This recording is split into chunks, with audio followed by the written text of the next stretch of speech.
শাহবাগে শিক্ষকদের যে অবস্থান, সেই অবস্থানের মাঝেই শিক্ষকদের অবস্থানের মাঝেই কিন্তু আমরা দেখছি বিভিন্ন জরুরি সেবার যে যানবাহনগুলো, সেই যানবাহনগুলো চলাচলের চেষ্টা করছে এবং আমরা দেখছি দুটো অ্যাম্বুলেন্সকে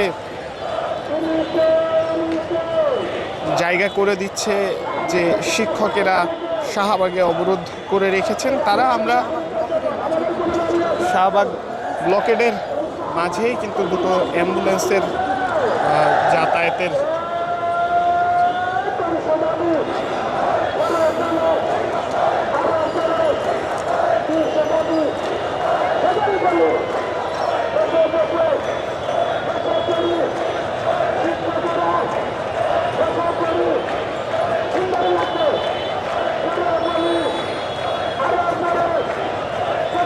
এবং সেই শাহবাগ ব্লকেড এর মাঝেই অ্যাম্বুলেন্সগুলো যাতায়াত করছে, সেটি আপনাদেরকে দেখানোর চেষ্টা করছিলাম।